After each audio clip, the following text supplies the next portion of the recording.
India today के भूतपूर्व संपादक और आज भारत की पत्रकारिता को अभूतपूर्व आयाम दे रहे हैं, जिन्होंने भारत की पत्रकारिता को एक नए मोड़ पर लाकर खड़ा कर दिया और भारत की पत्रकारिता में सामाजिक न्याय के विषय पे जिन्होंने आग्रह से अपनी भूमिका चलाई, वे दिलीप जी मंडल आज हमसे त्रिवेज मीडिया टीवी के परिवर्तनाची शिलेदार सदर में उनसे आज हम मुलाकात करने जा रहे हैं। मंडल साहब, त्रिवेज मीडिया टीवी के परिवर्तनाची शिलेदार सदर में आपका स्वागत है। नमस्ते। बहुत बहुत धन्यवाद त्रिवेज मीडिया का और चंद्रकांत साहब कि आपने मुझे मौका दिया कि मैं अपनी बात आप लोगों से कर सकूं। बहुत बहुत धन्यवाद। साहब, आपने जब पत्रकारिता में प्रवेश किया भारत के अंदर, तो यहाँ माना जाता है, आज भी माना जाता है कि भारतीय पत्रकारिता समाज के एक विशेष तबके तक ही रह गई है, जो कि समाज के बहुसंख्यक अंग को स्पर्श नहीं करती। क्या इसमें सच्चाई आपको लगती है?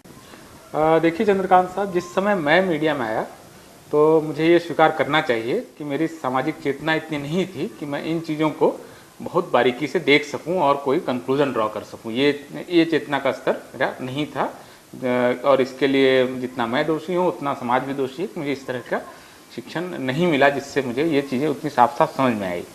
लेकिन ओवर द ईयर्स जैसे जैसे मैं पत्रकारिता में आगे समय बिताता गया तो मुझे ये धीरे धीरे ये दिखने लगा कि वहाँ पर मेरे जैसे लोग तो हैं ही नहीं।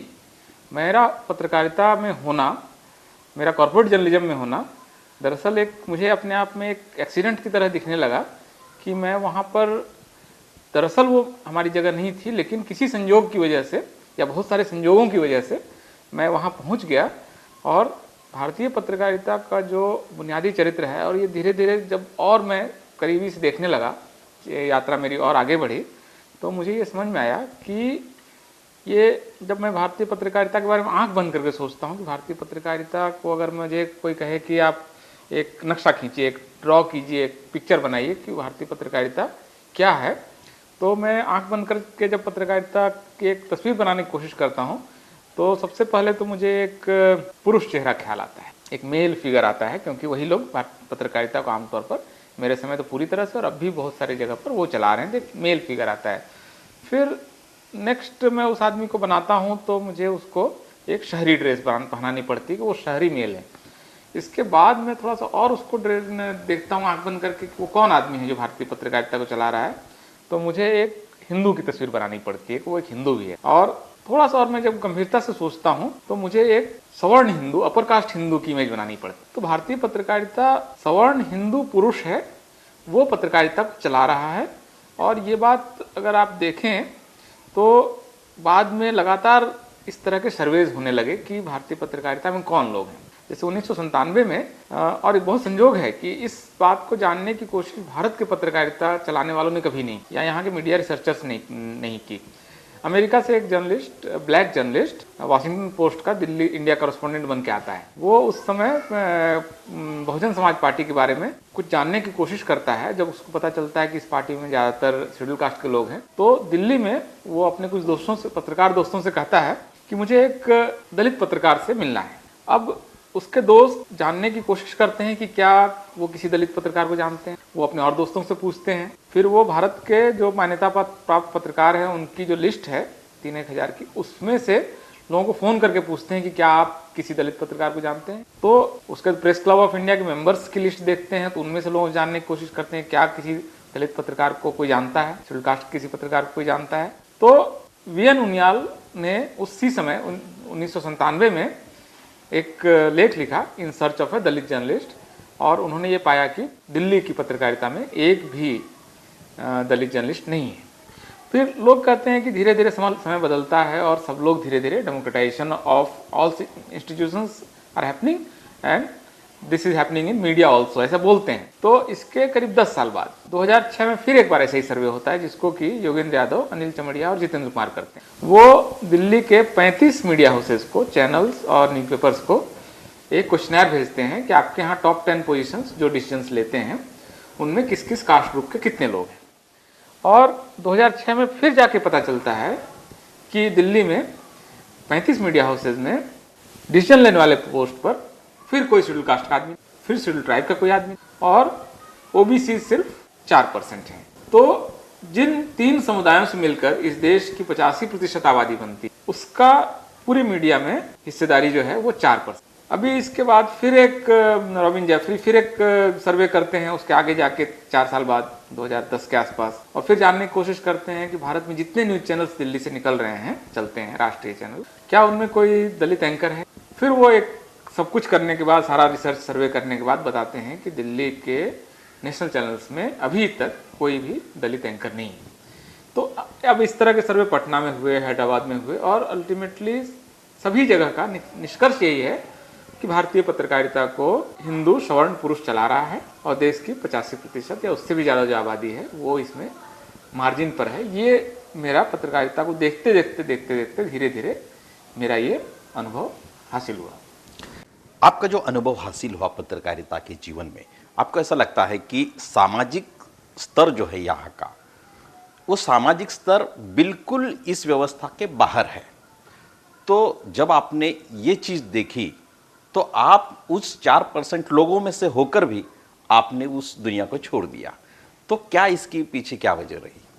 नहीं, देखिए, मैं कॉर्पोरेट मीडिया के अंदर मेरे जीवन का ज़्यादा हिस्सा रहा है, पत्रकारिता जीवन का। इसके अलावा 2 साल मैंने टीचिंग किया है, और जिस समय मैंने इंडिया टुडे को छोड़ा वो बहुत निजी वजह थी। वो मेरी ये वजह नहीं थी कि कॉर्पोरेट पत्रकारिता से मेरा कोई मोहभंग हो गया या मुझे कोई उस तरह से लगा कि वहाँ से निकल आना चाहिए।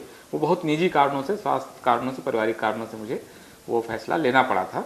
और मुझे अभी भी लगता है कि कॉर्पोरेट मीडिया के अंदर में सारी प्रॉब्लम्स होते हुए भी अगर कोई आदमी वहाँ पर है तो उसको बाहर आना तो तभी चाहिए जबकि वो मीडिया में अपना मीडिया बना सके या कोई बड़ा काम कर सके, वरना उस स्पेस को छोड़ देना, इस तर्क से मैं बहुत सहमत नहीं हूँ। कम लोग हैं, वो लोग भी छोड़ देंगे। देखिए, एक चीज़ आप मुझे लगता है कि इसमें समझने की ज़रूरत है, जिसको मैं भी समझने की कोशिश कर रहा हूँ, कि लोकतंत्र में देखिए ज़्यादातर लोगों से नहीं मिलते हैं। अगर एक कॉलोनी है तो उसमें भी ज़्यादातर लोगों से नहीं मिलते हैं। एक चुनाव क्षेत्र ले लीजिए, लोकसभा के चुनाव क्षेत्र में आमतौर पर 10 लाख वोटर हैं। 10 लाख वोटर ने एक दूसरे से कहीं बात नहीं, कोई भी नेता उनमें से 5,000-7,000 लोगों से ज़्यादा निजी तौर पर, वो 5 साल जो सांसद रह गया या विपक्ष में रहा, वो भी नहीं मिल पाता है। अभी कोई नेता अच्छा काम कर रहा है, कोई नेता ईमानदार है, ये इमेजेस कैसे बनती? कोई नेता विकास कर रहा है, मनमोहन सिंह ईमानदार है, एक्स नेता बेईमान है, वो नेता विकास करता है, वो डेवलपमेंट काम करता है। ये ओपिनियन मेकिंग जो है डेमोक्रेटिक प्रोसेसेस में ही नहीं, सिर्फ चुनाव में ही नहीं, बाकी भी क्षेत्रों में, कि जो इमेजेस बनती हैं, जैसे कि आपको इमेजेस बनती हैं कि गोरा होना सुंदर है, नाक ऐसी होनी चाहिए, ये सारे इमेजेस दरअसल मीडिया के जरिए बनते हैं। कि आपको सारी हीरोइनें एक खास तरह की, बहुत यूरोपियन कॉकेशियन टाइप की हीरोइनें आपको भारत में मिलेंगी। तो भारत में जिनके शरीर का रंग, आमतौर पर भारत के शरीर में जो शरीर का रंग है वो गोरा नहीं है, कॉकेशियन यूरोपियन नहीं है, लेकिन आप लगातार फिल्मों में देखते हैं कि चिट्टी है कलाइयाँ बोलते हैं, चिट्टी मतलब गोरा, पंजाबी में। अब आपकी कलाई अगर गोरी नहीं है तो वो उसमें हरी हरी चूड़ियाँ सुंदर नहीं दिखती हैं। मतलब ये आप गोरा रंग है पर कितने गाने लिखे गए हैं, गोरा होना जो है वो खूबसूरती का एक तरह से पर्याय है। तो मीडिया दरअसल ये इमेजेस क्रिएट कर रहा है, और इन इमेजेस के जरिए हम सबके व्यूज़ बनते हैं, विचार बनते हैं। आपको जैसे स्कूल में बताया जाता है कि गाय जो है पवित्र है, अब बचपन से वही गाय का पर लेख लिख रहे हैं। तो अगर किसी ने गाय, किसी समाज में या किसी सभ्यता में गाय खाना अलाउड है तो वो लोग हमें अच्छे नहीं लगते हैं। ये हमारी ट्रेनिंग होती है। तो इसी तरह से ये पूरा ये मीडिया का ही ये सब पार्ट है जो व्यूज़ बनाता है, इसका बहुत ज़्यादा महत्व है। तो ये एक तरह से कंसेंट बनाता है, ओपिनियन मेकिंग में इसका बहुत रोल है। जैसे अमेरिका में एक सर्वे हुआ कि लोग चुनाव से पहले किन मुद्दों पर बात कर रहे हैं। ऐसे टॉप 10 मुद्दों की लोगों ने जानकारी हासिल की, हजारों लोगों से सर्वे करके कि ये 10 मुद्दे हैं। उसके देखा गया कि अखबार उसी दौरान पिछले उस समय 2-3 महीने में किन मुद्दों पर बात कर रहे हैं, तो पाया गया कि लोग उन्हीं मुद्दों की बात कर रहे हैं जो मुद्दे अखबारों में छप रहे थे या चैनलों में दिखाए जा रहे थे। तो इस वजह से मीडिया बहुत महत्वपूर्ण है, मीडिया का रोल बहुत महत्वपूर्ण हो जाता है लोगों की ओपिनियन मेकिंग में, डेमोक्रेसी के संचालन में। तो ये बहुत ज़रूरी है इस वजह से कि मीडिया जो है वो डेमोक्रेटिक हो, और उसको डेमोक्रेटिक बनाने की हर कोशिश का समर्थन उस तरह से होना चाहिए। इसलिए जो लोग उसके अंदर हैं वो बहुत, देखिए, और नेशनल स्ट्रक्चर का पार्ट होने की वजह से बहुत ज़्यादा कुछ नहीं कर सकते, लेकिन उनका होना ही अपने आप में भारत के समाज के हिसाब से एक चमत्कार है, क्योंकि वो होते भी नहीं थे। तो उनके होने से कुछ बदल जाता है। जैसे आपके एक न्यूज़ रूम में समझिए कि सिर्फ हिंदू हैं, वो मुसलमानों को तमाम तरह की गाली गलौज की भाषा में बात कर सकते हैं, गंदे होते हैं, हथियार रखते हैं। लेकिन आप उस न्यूज़ रूम में एक मुसलमान कर्मचारी अगर आ जाए काम करने, तो लोगों की भाषा बदल जाएगी, थोड़ा बहुत सोचने का तरीका ही बदल जाएगा। अगर किसी न्यूज़ रूम में सिर्फ पुरुष काम करते हैं, वो एक दूसरे को माँ बहन की गालियाँ दे रहे होते हैं। आप उसी न्यूज़ रूम में कल्पना कीजिए कि एक दो लड़कियां भी काम कर रही हैं, लोगों की भाषा बदल जाती है, लोगों के सोचने का तरीका बदल जाता है। तो इसलिए होना भी कई बार महत्वपूर्ण है। क्या क्या कर पा रहे हैं एक अलग सवाल है, लेकिन दिलीप मंडल जैसे एक आदमी का न्यूज़ रूम के अंदर होना भी अपने आप में एक बदलाव है, और इससे फर्क पड़ता है। मीडिया जो है, यानी यूरोप में देखिए या किसी विकसित देशों में या भारत में भी, अभी विकसित देशों में कोई प्रश्न जब उठ जाता है, उस पर चर्चा जब होती है लोगों के अंदर, तो काफ़ी डेमोक्रेटिक अंग से वो होती है, लोग उस पर अपने सुझाव सोचते हैं। लेकिन भारत में ये होता है कि लोग जो सोचते हैं उनकी सोच नहीं होती, मीडिया ने उनके ऊपर डाला गया है, उनके ऊपर थोप दिया हुआ जो ओपिनियन होता है वो होता है।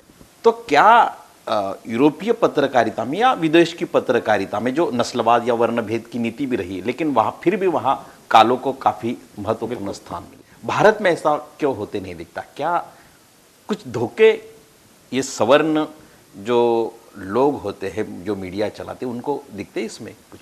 देखिए, एक तो आप, मुझे लगता है बहुत इंपॉर्टेंट सवाल को पूरी चर्चा का एक इंपॉर्टेंट स्पेस में ले जा रहे हैं कि जहाँ पर ग्लोबल एक्सपीरियंस क्या है और भारतीय एक्सपीरियंस वैसा क्यों नहीं बन पा रहा है, इसकी आप बात कर रहे हैं। अभी जैसे आप CNN देखना शुरू कीजिए, CNN देखना शुरू कीजिए, तो अगर आप 2 घंटा CNN भी देख लिया तो आपको एक ब्लैक एंकर मिल जाएगा पक्का। 3-4 घंटा होते हो तो उसमें एक हो सकता है कि एशियन एंकर भी दिख जाए, उससे पहले आपको उसमें लैटिनो स्पेनिश एंकर भी मिल जाए, और उसमें चाइनीज, मलेशियन, इस तरह के लोग भी मिल जाएंगे। अगर 10 घंटे देख लेंगे तो आपको उसमें वाइट मिलेगा, ब्लैक मिलेगा, उसमें आपको जिनको मंगोलाइड रेस बोलते हैं वो मिलेगा, हिस्पैनिक मिलेगा, आपको बहुत अच्छी स्थिति में एशियन वगैरह सब तरह के लोग उसमें मिल जाएंगे। अभी अमेरिका में ये कैसे हुआ? अमेरिका में 1968 के आसपास बहुत बड़े पैमाने पर एक ब्लैक असर्शन और विद्रोह जैसी एक स्थिति बनी थी। ब्लैक्स और व्हाइट्स के बीच में बहुत बड़े पैमाने पर डेट्रॉयट, शिकागो वगैरह में बड़े दंगे हुए थे। इन दंगों के होने के बाद अमेरिका सरकार ने एक नेशनल कमीशन बनाया था। उसको मिस्टर केरनर उसके अध्यक्ष थे, तो इसलिए उसको केरनर कमीशन बोलते हैं। तो नस्लीय दंगों पर अध्ययन करते हुए उन्होंने एक बड़ी सी रिपोर्ट दी। उस रिपोर्ट का मेजर पोर्शन, एक बड़ा हिस्सा उन्होंने मीडिया पर केंद्रित किया, और इसमें उन्होंने बताया कि ब्लैक्स जो हैं वो आंदोलन का उनका वायलेंट तरीका इसलिए भी है क्योंकि वो अपनी बात जब करते हैं तो उसकी कोई प्रतिध्वनि, उसका कोई रेजोनेंस, कोई प्रतिध्वनि मेन स्ट्रीम मीडिया वगैरह में कहीं नहीं जाता है। तो उनको अपनी बात कहने के लिए बहुत वायलेंट तरीके से जब वो रिएक्ट करते हैं तभी वो कहीं उनको सुना जाता है। तो केरनर कमीशन ने ये अपनी सिफारिश में कहा कि मीडिया के अंदर में डाइवर्सिटी होनी चाहिए, तमाम क्षेत्र में होनी चाहिए। मीडिया के क्षेत्र में डाइवर्सिटी बहुत जरूरी है, ताकि जो ब्लैक्स हैं उनका गुस्सा, उनका एस्पिरेशन, उनके सपने, उसको थोड़ा वॉइस मिले, ताकि वो इतने वायलेंट वो हो जाते हैं। शायद इसकी वजह एक ये भी है। इसके बाद से अमेरिका के समाज ने और अमेरिका के मीडिया ने क्या करना शुरू किया कि American society of newspaper editors ने अपने अंदर झांकना शुरू किया। उनकी मीटिंग हुई और उन्होंने एक डाइवर्सिटी गोल बनाया। डाइवर्सिटी गोल उनका ये है, लक्ष्य है, अमेरिकी समाज का की जैसी संरचना है वैसी ही संरचना न्यूज रूम की आइडियली होनी चाहिए। अमेरिका की सरकार ने इसके लिए उसको फोर्स नहीं किया, लेकिन उनके अंदर खुद ही चेतना जगी कि अगर ब्लैक्स 12-13% हैं तो हमारे पास ब्लैक्स 12-13% होने चाहिए, लैटिनोज अगर इतने परसेंट हैं तो इतने होने चाहिए, ताकि जैसा समाज है वैसा न्यूज रूम होना चाहिए। इसके बाद वहां पर American society of newspaper editors लगभग 1000 के आसपास मेंबर्स हैं, और अमेरिका के सारे बड़े अखबार उसके मेंबर्स हैं। उन्होंने अपनी सालाना डाइवर्सिटी रिपोर्ट जारी करना शुरू किया और उसको पब्लिक करते हैं कि हमारे अंदर ये वाशिंगटन पोस्ट है, इसके अंदर व्हाइट्स इतने हैं, ब्लैक्स इतने हैं, हिस्पैनिक्स इतने हैं, एशियंस इतने हैं, लड़कियां इतनी हैं, लड़के इतने, महिला पुरुष, सारे तरह का कितने तरह के लोग काम करते हैं, इसकी वो सालाना रिपोर्ट जारी करते हैं। और ये 1978 से लगातार जारी कर रहे हैं, और हर साल वो लगभग देश से माफ़ी मांगते हैं कि जैसा देश है, जैसा समाज है, वैसा न्यूज़ रूम हम नहीं बना पाए, लेकिन हम उसकी कोशिश कर रहे हैं। इससे फ़र्क यह आया कि वहाँ के मीडिया में तमाम सामाजिक तरह के लोग दिखने लगे। जैसे अब तो पिछले 4 साल से वहाँ पर हॉलीवुड डाइवर्सिटी रिपोर्ट भी था। आप भारत में इसकी कल्पना कर सकते हैं कि ये जो हीरोइंस हैं वो किस किस जात के हैं, या हीरो जो हैं वो किस जाति के हैं। वहाँ तो ये भी करते हैं कि जो फिल्म के स्क्रिप्ट राइटर्स हैं, डायलॉग राइटर्स हैं, वो किस जात के हैं, किस मतलब नस्ल के हैं। यहाँ तक उन्होंने एक देखिए, जो डेमोक्रेटिक समाज है ना, वो अपने अंतर्विरोधों से डरता नहीं है, उसको हैंडल करता है, उसको झेलने की कोशिश करता है कि क्या प्रॉब्लम है, चलो देखते हैं, पहले स्वीकार करते हैं, फिर उसका समाधान। एक डरा हुआ समाज ही अपने अंदर के इस तरह के सवालों को छिपाता है। भारत में अगर आप कहें कि हम देखना चाहते हैं कि भारत में ज्यादातर सिनेमा जो व्यूअर्स हैं उसमें तो पूरा समाज देखता है, पूरा देश एक फिल्म देखता है, किसी फिल्म को सफल पूरा समाज मिलकर बनाता है। तो ऐसा क्या है कि हीरो या हीरोइन या डायरेक्टर्स वो सिर्फ एक समाज से क्यों हैं? हीरोज का जो मेहनताना है वो हीरोइन से ज्यादा क्यों है? डायरेक्टर्स आमतौर पर लड़कियां क्यों नहीं बनती हैं? ये सारे सवाल भारत में पूछे ही नहीं गए कभी। भारतीय समाज का जो इतिहास है इसमें कभी ये सवाल पूछा ही नहीं गया। सिर्फ खास जातियों और समाज के लोग ही हीरोइन या हीरो क्यों बन रहे हैं, वही लोग फिल्म क्यों लिख रहे हैं, वही क्यों प्रोड्यूस कर रहे हैं, वही डायरेक्टर क्यों हैं? या वो सवाल नहीं पूछा गया कि मीडिया के अंदर वही एडिटर्स क्यों हैं, वही एंकर्स क्यों हैं, वही रिपोर्टर्स क्यों हैं? एकेडमिक्स में ये नहीं सवाल पूछा गया कि भारत में 40 सेंट्रल यूनिवर्सिटीज हैं और उसमें SC STs का एक भी वाइस चांसलर क्यों नहीं है? क्या वो सवर्ण हिंदू कुछ अलग खाता है?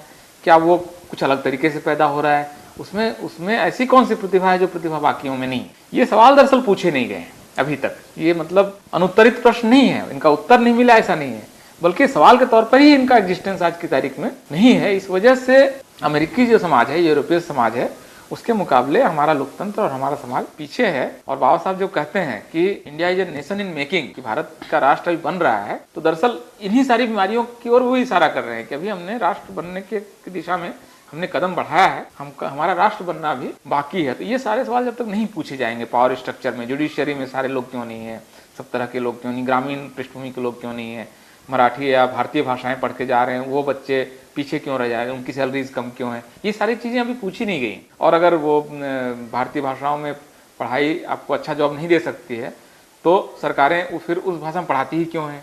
तो ये बहुत सारे इस तरह के चीज़ें हैं जिनका सवाल के रूप में खड़ा होना भी बाकी है। तो ये मुझे लगता है कि एक मेजर प्रॉब्लम है। जो आप ग्लोबल जो आपने प्रॉब्लम बताई है उसको मैं इस तरह से देखता हूँ कि बाकी का वेस्ट का डेमोक्रेसी जो है वो थोड़ा मैच्योर हुआ है, थोड़ा वयस्क है, एडल्ट है, और अपने अंदर झांकने की उनमें साहस है और वो इस काम को कर रहे हैं। प्रॉब्लम वहाँ भी है, बहुत सारी प्रॉब्लम है, रेशियल इनइक्वालिटी, वायलेंस, सब कुछ है, लेकिन कम से कम उसको वो प्रॉब्लम के रूप में स्वीकार कर रहे हैं।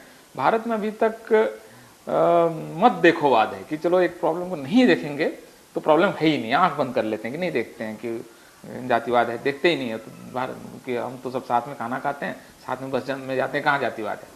लेकिन आप उस संडे का मैट्रिमोनियल विज्ञापन नहीं देखना चाहेंगे, आप है लेकिन नहीं देखना है। ये कहीं ना कहीं हमारी बहुत बड़ी प्रॉब्लम है यूरोप के मुकाबले। आपने काफ़ी लंबा समय पत्रकारिता में गुजारा है। हम देखते हैं कि इससे पहले 30 साल भारतीय राजनीति लगभग अस्थिर रही। किसी भी राज्य में, किसी सेंट्रल में चाहिए, कोई भी सरकार बहुमत से नहीं खड़ी थी।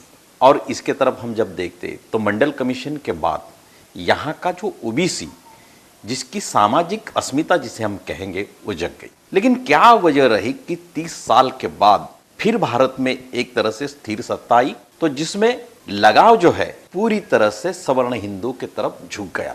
क्या ये ओबीसी की जो खड़ी हुई अस्मिता है डेमोक्रेसी में, क्या उससे यहाँ के सवर्ण नहीं डरे, या फिर ओबीसी किसी व्यवहार की वजह से उस सारे लपट में आ गए? क्या चीज है?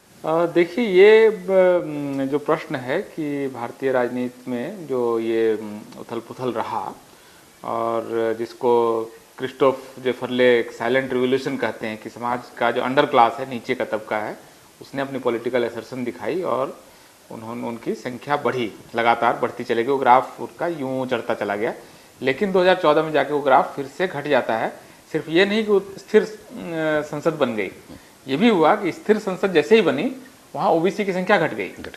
तो ये तो आपको आंकड़े बता रहे हैं, सच है, इसको लेकर कोई डाउट नहीं है, ये आपको ये गिना जा सकता है। हुआ ये मुझे लगता है बहुत मेरा ये पॉलिटिकल साइंस को मैं एक विद्यार्थी की तरह ही बाहर से देखता हूँ, जैसे हम सारे लोग देख रहे हैं।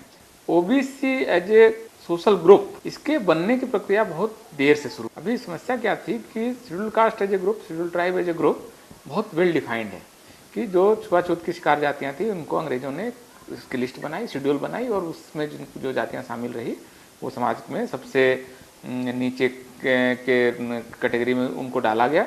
गांव से बाहर रखना, तमाम तरह के काम और वो सब करते हुए वो एक उनका एक डिफाइंड, कम से कम एक कैरेक्टरिस्टिक्स उनकी बहुत डिफाइंड थी।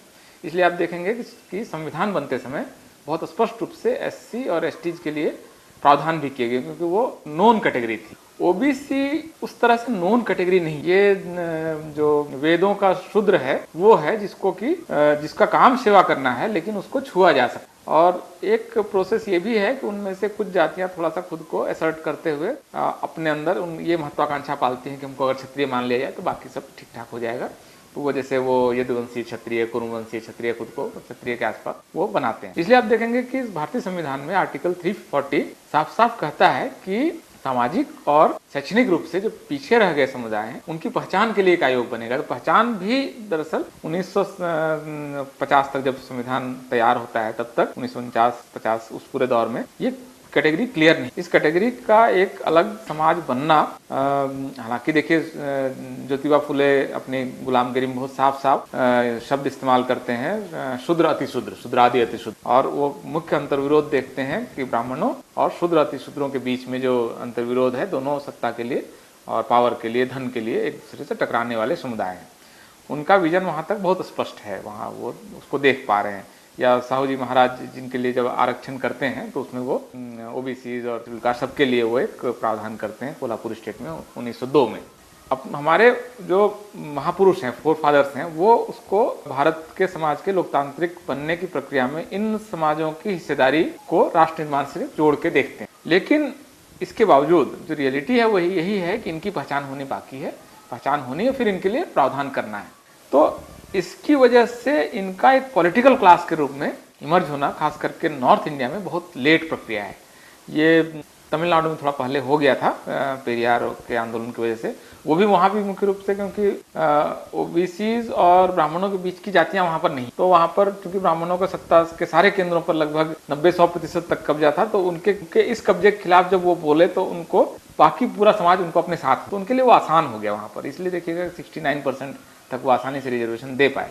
बाकी सारी चीज़ें वहाँ पर जिस तरह से हुई, समाज भी उस तरह से आज की तारीख में देश में सबसे ज़्यादा विकास भी बहुत सारे क्षेत्रों में जो हुआ है, तमिलनाडु में सबसे ज़्यादा हुआ है क्योंकि समाज लोकतांत्रिक बना। उत्तर भारत में खास करके समस्या रह गई कि ओबीसीज की पहले पहचान होनी है, और इस वजह से जब इनकी पहचान शुरू हुई तब इनका राजनीतिक होना शुरू हुआ, और इनको जोड़ने वाली जो चीज़ थी वो अकेली चीज़ जो बनी बाद में कि वो है रिजर्वेशन, कि इनको रिजर्वेशन मिला और रिजर्वेशन को बचाना है, ये एक यूनिटी का पॉइंट बना। और ये यूनिटी का पॉइंट शेड्यूल कास्ट और ओबीसी दोनों के बीच है कि जब मोहन भागवत रिजर्वेशन खिलाफ बोलते हैं बिहार चुनाव से पहले, तो आप देखेंगे ओबीसी और शेड्यूल कास्ट एकजुट होकर पूरी मोहन भागवत की राजनीति की धज्जियां उड़ा देता है। बीजेपी अपने न्यूनतम नंबर पे, मिनिमम नंबर पे पहुंच जाती है। तो ये इनको जोड़ने वाली चीजों की दरअसल बहुत मामले में कमी है। ग्रामीण भारत जो है वहां पर क्योंकि जो सवर्ण है वो अपने बौद्धिक ट्रेनिंग से उसको अंदाजा लगता रहता है कि समाज किस दिशा में जा रहा है, उसकी तैयारी करता है। तो उसने जब ये देखा कि एग्रीकल्चर से आमदनी कम हो रही है, ग्रामीण इकोनॉमी में आमदनी कम है, एग्रीकल्चर का जीडीपी में हिस्सा घटते घटते जब 16% और 15% तक पहुंच जाता है, जहाँ पर 65% आबादी है, तो वो उन्होंने ग्रामीण इकोनॉमी से खुद को विड्रॉ कर लिया, गांव छोड़ना शुरू किया, खास करके ब्राह्मणों ने और बाकी सवर्ण जातियों। तो गांव में अब जमीन जो है वो जब वो जमीन छोड़ के बाहर निकले तो वो जमीनें ज़्यादातर मिडिल कास्ट, जिनमें कुछ ओबीसी है, कुछ जैसे वो मध्य की जातियाँ जो रिजर्वेशन के अंदर नहीं है लेकिन वो सवर्ण भी नहीं है, इस तरह की जातियों के पास सारी जमीनें आ गई। लैंडलेस लेबर जो वहाँ था वो, या जिनके ज़मीन नहीं थी, कुछ और काम कर रहे थे, कारीगर का काम वगैरह जो कर रहे थे बहुत सारे, उसमें दलित जातियाँ ज़्यादा हैं। तो इनके बीच के जो झगड़े हैं वो रियल है। गांव का झगड़ा आज की तारीख में आप देखेंगे तो सवर्ण क्योंकि वहाँ पर है ही नहीं, तो ये दो सामाजिक वर्ग वहाँ पर टकरा रहे हैं, अपने अधिकारों के लिए लड़ रहे हैं। तो ये एक भारत की सच्चाई है। हमारे चाहने भर से कि शेड्यूल कास्ट और ओबीसी की यूनिटी बन जाए, ये हमारे चाहने भर से हासिल होने वाली चीज़ होनी होती तो हो चुका होता। हमारे महापुरुषों को पढ़ के हम लोग सीख चुके होते और सब एकता बना के भारत में एंटी ब्राह्मणिकल एक ब्राह्मणवाद विरोधी क्रांति हो चुकी होती, देश लोकतांत्रिक बन चुका होता। नहीं बना ना, तो नहीं बना इसका तो कुछ प्रॉब्लम है। लेकिन ये भी आप साथ साथ देखिए कि इस बीच में भारतीय समाज का शहरीकरण भी बहुत तेज़ी से हुआ है। भारत में अब वो 30-35% के आसपास भारत शहरी बन चुका है। तमिलनाडु जैसे राज्य 50% से ज़्यादा शहरी बन चुके हैं।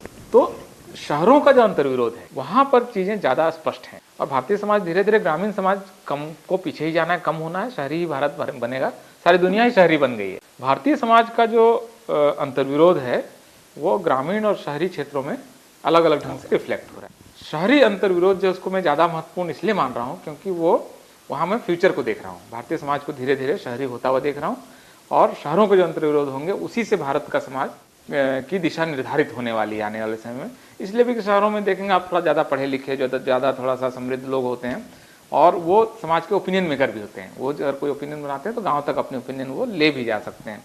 तो इस वजह से शहरों का जो अंतर्विरोध है, जैसे आप एक बहुत बड़ा सा अपार्टमेंट आप बम्बई का ले लीजिए, दिल्ली का कोई एक बड़ी सबसे शानदार कॉलोनी ले लीजिए, तो वहाँ पर आप पाएंगे कि सवर्ण जातियों का लगभग 100% कब्जा है। जैसे जुडिशरी में है, जैसे मीडिया में है, जैसे टॉप ब्यूरोक्रेसी में है, इंडस्ट्री में है, वही कंट्रोल आपको शहरों में दिखेगा कि जो नीचे की जातियाँ हैं वो स्लम्स या थोड़ा छोटे घर में रहेंगी, वो 2 कमरे के 1 कमरे के मकान में जाएंगी और बड़ी कोठियाँ जो है खास तरह के कास्ट के अंदर बहुत क्लियर कट आप देख सकते हैं। सिर्फ किसी एक कॉलोनी में, जैसे दिल्ली में वसंत विहार या यहाँ पर आप पेडर रोड में चले जाइए, सिर्फ नंबर प्लेट देख लीजिए तो आपको भारतीय समाज दिख जाएगा कि कैसा समाज है। बहुत सिंपल है, इसके लिए बहुत आपको लाखों लोगों का सैंपल साइज लेके स्टडी करने की जरूरत नहीं। तो ये जो पावर स्ट्रक्चर है ये शहरों में है, मीडिया शहरों में है, जुडिशरी, ब्यूरोक्रेसी, इंडस्ट्री, आपको चार्टर्ड अकाउंटेंट्स, ये जो पावर बिल्ड करते हैं आज की तारीख में, इस पावर स्ट्रक्चर में शेड्यूल्ड कास्ट, ओबीसी और शेड्यूल्ड ट्राइब की का जो दर्द है, उनकी जो पीड़ा है, ये कॉमन है। यहाँ पर एकता बन सकती है, ये इस एकता को बनाना आसान है। इसलिए आप देखेंगे भारतीय यूनिवर्सिटीज़ में पिछले 8-10 सालों में शेड्यूल्ड कास्ट और ओबीसी एकजुट होकर आरक्षण को लागू करने, आरक्षण को बचाने और शेड्यूल्ड कास्ट और शेड्यूल्ड ट्राइब और ओबीसी के विद्यार्थियों को इंटरव्यू में कम देने का विरोध, ये या उनके जातीय उत्पीड़न के खिलाफ एक मेजर बहुत बड़ी यूनिटी कैंपस में आपको दिखने लगी है। ये यूनिटी आपको भारत के शहरों में ज़्यादा आसानी से क्रिएट होगी। यहाँ पर ये एक कॉमन जो अलोकतांत्रिक ताकत है उससे लड़ रहे होते, समाज की अलोकतांत्रिक ताकतें जो सब कुछ कंट्रोल कर रहे हैं उसके खिलाफ डिप्राइव्ड लोगों का एक मेजर यूनिटी यहाँ पर बन सकती है। तो यहाँ पर मुझे संभावना दिख रही है। गांव को जैसे बाबा साहब भी कहते हैं कि वो सामंतवाद का एक गढ़ है जहाँ जात के कीड़े पनपते हैं टाइप, एग्जैक्ट शब्द नहीं है, तो वो लगभग इस भाव की बात लगातार करते हैं। गांव में वो भी संभावना नहीं देखते, इसलिए वो एक तरह से आह्वान भी कर रहे होते हैं कि शहरीकरण की ओर लोगों को बढ़ना चाहिए। और सवर्णों ने बड़े पैमाने पर पहले भी छोड़ दिया, शेड्यूल कास्ट के लोग भी बड़े पैमाने पर छोड़ रहे हैं, शेड्यूल ओबीसी के लोग एक अभी भी गाँव में एक लेवल पर ज़्यादा चिपके हुए हैं। वहाँ पर खेती वगैरह की वजह से उनको एक लग रहा है कि नए ढंग से वो एम्पावर्ड फील करते हैं, तो वहाँ पर हैं। तो शहर जो बन रहा है, भारत बन रहा है, दरअसल जहाँ पर नया भारत बन रहा है, वहाँ पर उत्पीड़ित जो जातियाँ हैं जिनका भारत के राष्ट्र निर्माण में हिस्सेदारी के बगैर कोई राष्ट्र निर्माण हो ही नहीं सकता है, वहाँ पर मुझे एक संभावनाओं वाला समय दिख रहा है। तो ये एक महत्वपूर्ण बात मुझे लगता है हो रही है। पत्रकारिता जो होती है वो तात्कालिक साहित्य माना जाता है और समाज का साहित्य जो होता है, इन दोनों में अगर हम अंतर देखते हैं तो पत्रकारिता एक तटस्थता उसमें होती है और साहित्य जो होता है वो किसी समाज विशेष का पक्ष लेती है। यदि हम माने कि भारत के ग्रामीण भाग को लेकर या ओबीसी को लेकर हम तो ओबीसी में वैचारिक साहित्य जो होता है, साहित्य के तौर पे अगर वो उभर कर आते हैं, तो क्या इस तात्कालिक साहित्य जो है पत्रकारिता, इसके ऊपर प्रभाव रखकर इसके ऊपर अपना अधिकार जमा सकता है, ऐसा आपको लगता है? इसमें 2 चीज़ें आप कह रहे हैं दरअसल, कि पत्रकारिता एक तटस्थ विधा है ऐसा आप मान रहे हैं, और दूसरा कि क्या साहित्य के अंदर एक ओबीसी असर्शन, एक ओबीसी विचार आए तो क्या वो पत्रकारिता को प्रभावित कर सकता है। इस पूरे आपकी जो विचार पद्धति है, इसमें ये महत्वपूर्ण है और इसका मैं आदर करते हुए अपना एक पॉइंट रखना चाहूँगा कि पत्रकारिता को मैं एक तटस्थ विधा नहीं मानता हूँ कि वो पक्षधर नहीं होगी, ऐसी कोई विधा के रूप में नहीं मानता हूँ। समाज का जो प्रभावशाली तबका है वो तमाम इंस्टीट्यूशंस के साथ साथ पत्रकारिता को भी कंट्रोल करता है। अगर ये नहीं होता तो बाबा साहब को विदेश से पढ़ के आने के बाद 1920 में अपनी पत्रिका मूकनायक निकालने की जरूरत नहीं पड़ती। 1927 में वो बहिष्कृत भारत निकालते हैं, फिर जनता निकालते हैं, समता निकालते हैं, प्रबुद्ध भारत निकालते हैं। खांसीराम साहब अपना बहुजन टाइम्स निकालते हैं, वो अप्रेस्ड इंडियन निकालते हैं। फुले साहब को अपना साहित्य खुद छापने का बंदोबस्त करना पड़ता है। तो ये और इन लोगों की बहुत स्पष्ट राय है कि पत्रकारिता तटस्थ नहीं है, वो खास सामाजिक वर्गों और जातियों के हित में काम करने वाली है। जैसे आप देखिए छोटी छोटी बातें, जाति जनगणना को लेकर 2010 में पूरे देश में बहुत बड़े पैमाने पर बहस हुई, क्योंकि 2011 में जाति जनगणना होनी थी। जाति जनगणना को लेकर पूरे देश में बहस चली। संसद में बहस के बाद आम सहमति सारी पार्टियों के बीच बन गई कि जाति की गिनती 2011 में होनी चाहिए। आम राय बन गई। अभी जिस दिन आम राय बनी उसके ठीक बाद वाले दिन, अभी आप लाइब्रेरी में जाइए और उसके बाद वाले दिन के 15, 16, 20 बड़े अखबार सारे देखिए, अभी पूरे राष्ट्र का के पॉलिटिकल फोर्सेज ने आम राय से बनाया कि जाति जनगणना होनी चाहिए। लेकिन एक भी अखबार ने ये नहीं कहा कि जाति जनगणना होनी चाहिए। सबने ये संपादकीय लिखा कि जाति जनगणना नहीं होनी चाहिए। अभी ये पक्षधर वो पक्षधर, लेकिन पावर के पक्ष में जैसे बिहार का चुनाव देखिए, बिहार का पिछला विधानसभा चुनाव, लगभग मैंने उनको कलेक्ट किया है, 14 ओपिनियन पोल हुए। सारे चैनलों और अखबारों ने अपने अपने ओपिनियन पोल, 14 ओपिनियन पोल में 14 के 14 ओपिनियन पोल ने किसी एक ने भी ये नहीं देख पाए कि वहां पर लालू और नीतीश के गठबंधन की जीत होने वाली। अब आप कह सकते हैं गलती हो गई, हम क्या कर सकते हैं, हम सर्वे करने गए, गलती हो गई। लेकिन 15 के 15 ओपिनियन पोल एक जैसी गलती कर रहे हैं। सारे के सारे अखबार जाति जनगणना खिलाफ लिख रहे हैं। मैं नहीं मानता हूं कि ये कोई संयोग है। ये साबित करता है कि कहीं ना कहीं मीडिया जो है, कहीं ना कहीं क्या, हर जगह वो मीडिया पक्षधर है। वो तमाम चीज़ों में पक्षधर है। वो खास तरह के विचारों को आगे लाता है, सुंदरता के खास तरह के मापदंड गढ़ता है, वो खास तरीके से अंधविश्वास को फैलाता है, वो पर्व त्योहारों की बात को उछालता है, वो अंधविश्वास तो तमाम चीज़ों को करता है। तो वो कर रहा है अपना काम, तो वो तो नहीं हुआ है। लेकिन एक जो आपकी प्रश्न का दूसरा हिस्सा है कि क्या ओबीसी लोगों का साहित्य जो है वो पत्रकारिता को प्रभावित कर सकता है, तो मैं अभी ये कहूँगा कि जैसे नेशन इन द मेकिंग था, वैसे ही ओबीसी साहित्य इन द मेकिंग है। जैसे महाराष्ट्र में आपका तो ओबीसी साहित्य सम्मेलन जैसी कोई चीज़ है, थोड़ा सा तमिलनाडु में, पूरे उत्तर भारत में इस समय ओबीसी साहित्य सम्मेलन, ओबीसी साहित्य संस्था जैसी कोई चीज़ नहीं। पहली बार 2016 में इसकी कोशिश शुरू हुई है। डॉक्टर केदार मंडल ने दिल्ली के दयाल सिंह कॉलेज में, मेरे जानकारी में, भारत में पहली बार एक ओबीसी साहित्य सम्मेलन करने की कोशिश की, जो सफल आयोजन रहा। तो एक बार ये एक नई प्रक्रिया है। अभी ओबीसी पहले तो खुद को ओबीसी माने कि वो जाति का सताया हुआ है, फिर वो साहित्य रचे और वो साहित्य एक विचार के साथ इकट्ठा हो, एक संगठित रूप में आए। ये मेरे ख्याल से अभी थोड़ा भविष्य का प्रश्न है कि पत्रकारिता को कब प्रभावित करेगा। एक प्रश्न पूरे इंटरव्यू के दौरान मुझे लगता है कि मैं अपनी तरफ से कहना चाहता हूँ, अगर आपकी इजाज़त हो। बिल्कुल बिल्कुल। उसमें ये कि बहुत सारी चीज़ें अगर आप देखेंगे कि अभी का जो समय है, कई लोग कहते हैं कि पहले बहुत अच्छा था और अभी बहुत बुरा हो गया है, खास करके मीडिया की दृष्टि से देखें। और इसमें SC ST OBC के लोकेशन से अगर मैं मीडिया को देखूं तो 2016 का मीडिया या 2017 का मीडिया पहले के मीडिया के अभी तक के समय के हिसाब से मैं इसको सबसे अच्छा समय मानता हूँ। और इसको सबसे अच्छा समय इसलिए मानता हूँ क्योंकि जो मेन स्ट्रीम मीडिया है, चैनल अखबार हैं, ये तो प्रकाश के कंट्रोल में रहे और उन्हीं की बात भी करते रहे। सिर्फ ये नहीं कि वहाँ पर वो लोग ज़्यादा थे, वो बात भी उन्हीं की कर रहे थे। लेकिन इस बीच में सोशल मीडिया के आने से एक नए तरह का विचार विमर्श शुरू, पहली बार लोगों के अंदर बातचीत शुरू हुई, एक दूसरे के दर्द सुख सपने से लोगों का साझा एक कॉमन कुछ बनना शुरू हुआ है। इसी वजह से आप देखेंगे कि रोहित वेमुला जैसा वो 10-12 दिन से आंदोलन कर रहे थे, यूनिवर्सिटी ने उनको बाहर फेंक दिया, हॉस्टल में नहीं घुसने दिया, वो धरने पर बैठा हुआ था, उसकी मृत्यु हो जाती है। तब तक पूरे राष्ट्रीय मीडिया में एक लाइन भी नहीं लिखा जाता है। लेकिन रोहित वेमुला के मरने के दूसरे दिन पूरे देश भर में प्रदर्शन शुरू हो जाते हैं। तो रोहित वेमुला के बारे में जब अखबार नहीं लिख रहे थे, चैनल नहीं दिखा रहे थे, कोई तो था जो पूरे देश को बता रहा था। या जैसे राजस्थान में डेल्टा मेघवाल नाम की एक लड़की जो स्टूडेंट है, उसकी डेड बॉडी पानी के टैंक में मिलती है और अगले दिन, जब तक चैनल में एक शब्द नहीं बोला गया है, अखबार में कहीं नहीं छपा है, इसके बावजूद अगले दिन बेंगलोर जैसे शहर में टाउन हॉल के सामने 300 लोग धरना प्रदर्शन कर रहे हैं कि डेल्टा मेघवाल को न्याय दो।